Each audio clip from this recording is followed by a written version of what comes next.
What would you do if a wealthy married woman looked you in the eye and bet you wouldn't last 5 minutes with her in bed? What started as a joke exploded into secret affairs, obsession, dirty money moves, broken marriages, and a power shift no one saw coming. You won't believe how money changed hands and lives quietly destroyed behind closed doors. Stay with me and let me show you how it went down.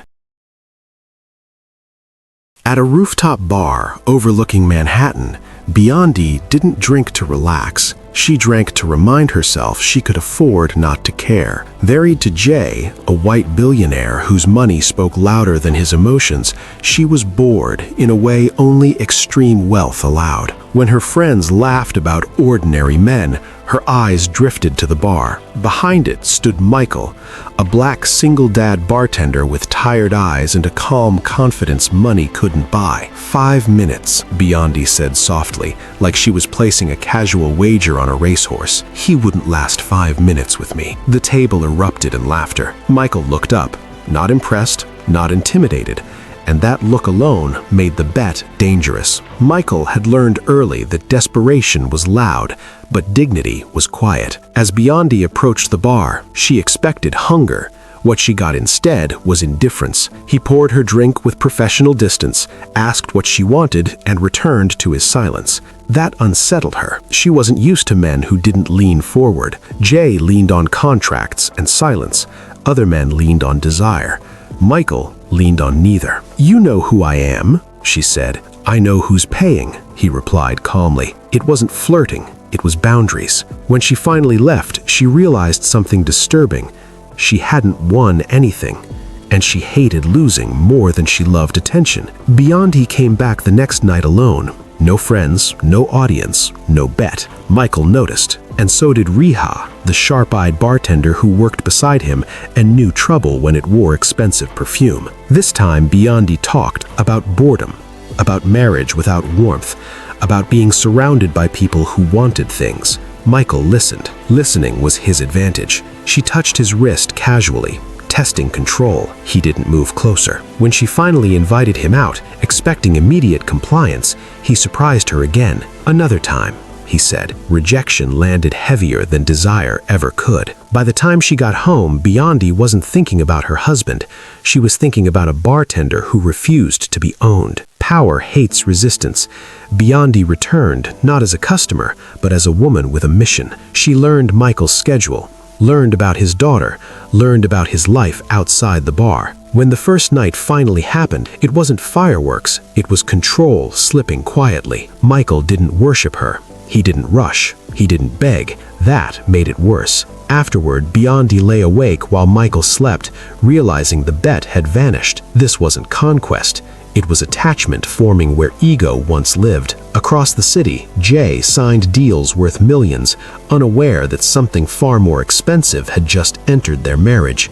A secret that wouldn't stay small. To regain balance, Biondi did what she always did. She multiplied options. A discreet affair with Leonardo, a charming investor from Jay's circle. Late-night calls with Drake, whose attention felt safe and distant, yet none of them stayed in her thoughts.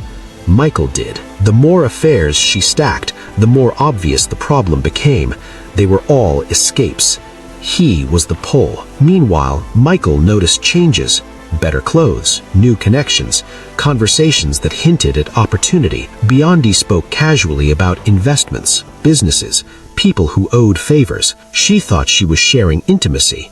Michael was quietly learning how real wealth worked. Jay noticed the withdrawals before he noticed the distance. Money moves strangely, favors being called, access being granted. When he asked questions, Biondi gave him rehearsed answers, polished, emotionless. She was spending more time protecting her secret than protecting her marriage. Michael, meanwhile, was careful. He didn't ask for gifts. He didn't ask for money. That restraint made her give more. A friend introduced him to a silent partner. A business opportunity appeared overnight. Doors opened without him knocking. Biondi told herself she was helping him. The truth was darker.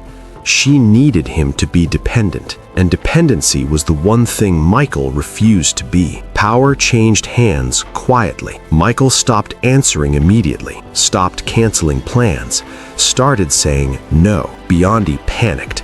She increased her presence, her generosity, her emotional exposure. Meanwhile, Riha warned him, "She doesn't love you. She loves control." Michael listened, but he also understood timing. He secured custody stability. He formalized his business. He distanced emotionally while staying present physically. The bet had reversed.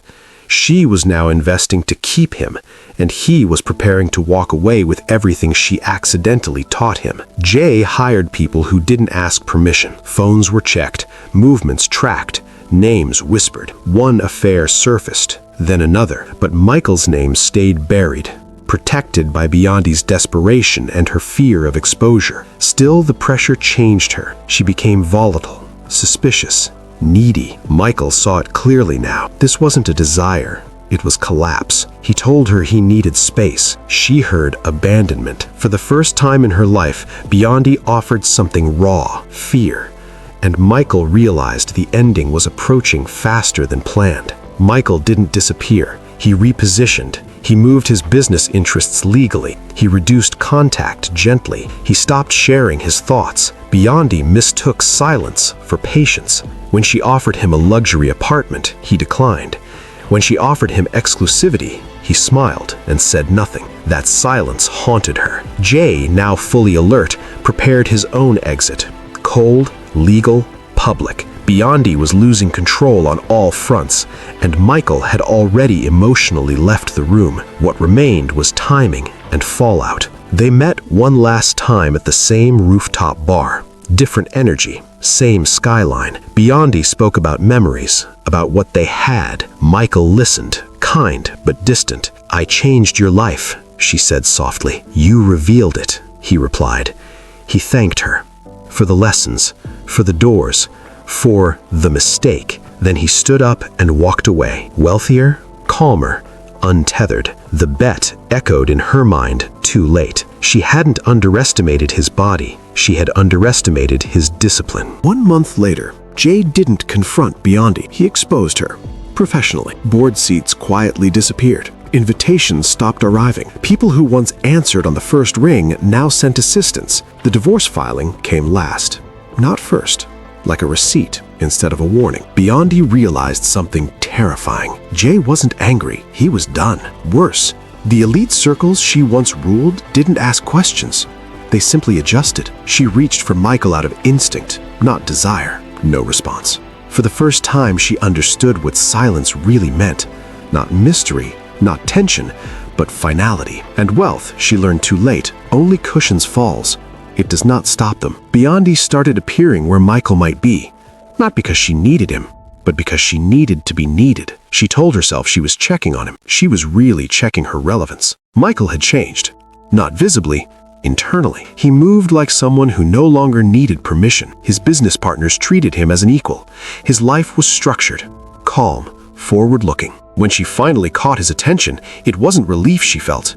It was panic, because he looked at her the way she once looked at others, with curiosity, not attachment. And curiosity never stays. Leonardo stopped calling. Drake sent one last polite message and vanished. The men she once used to distract herself now avoided proximity. Scandal had weight, and her name had become heavy. Biondi realized something cruel. Affairs are only thrilling when they're secret. Once visible, their liabilities. Michael, meanwhile, was being invited into rooms she had just exited, not because of her, but because of competence. That distinction shattered her. She wasn't losing love, she was losing position, and position, unlike emotion, does not come back through apologies. Riha met Biondi once, by accident, at a charity event neither wanted to attend. The exchange was polite, brief, surgical. Later that night, Riha told Michael she still thinks this was a love story. Michael didn't correct her.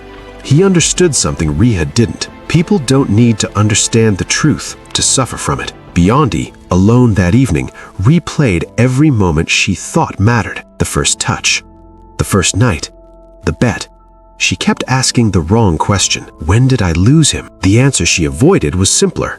and harsher. She never owned him to begin with. Biondi tried leverage next. Opportunities she once provided quietly disappeared. Networks closed. Access narrowed. Michael noticed and adapted. He had already built independence into his plan. Multiple income streams, clean contracts, no emotional entanglements. This was the difference between someone who used power and someone who learned from it. When Biondi realized she no longer had influence over his future, something inside her cracked. She wasn't heartbroken. She was displaced, and displacement hurts more than rejection because it attacks identity, not emotion. They met once more. Not planned, not dramatic, just two people crossing paths after everything had already ended. Biondi broke first. "I never meant to fall," she said. Michael nodded.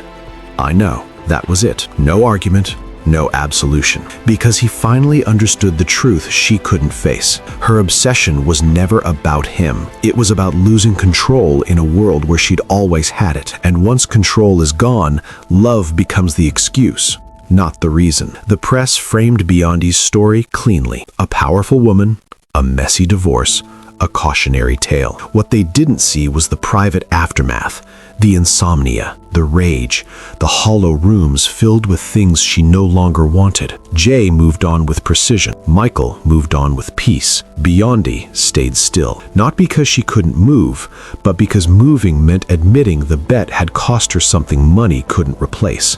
Her illusion of superiority. And illusions, once broken, don't regenerate. Michael's life wasn't glamorous. It was solid.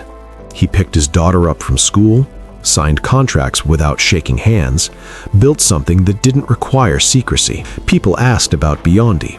He answered honestly and briefly. She was a chapter, he said. Not a trauma, not a victory, not a wound. Just a chapter that taught him what not to confuse with love. Time didn't soften Biondi's memory. It sharpened it. She remembered the moments she tried to dominate instead of understand. Moments she mistook access for ownership. She realized the bet wasn't about sex. It was about arrogance. And arrogance always demands interest. Everyone had moved on. Only she remained in the past, replaying a game she lost without knowing the rules had changed. Years later, the rooftop bar still stood. Different bartender, same skyline. Biondi ordered a drink and watched strangers laugh the way she once had. The bet echoed again, not as shame, but clarity. She hadn't underestimated a man. She had overestimated herself. Some people lose money. Some lose love. She lost the belief that she was untouchable, and that, she finally understood, was the most expensive loss of all. We have come to the end of the story. I hope you enjoyed it. Leave a like and subscribe to my YouTube channel for more interesting stories. Have a good one.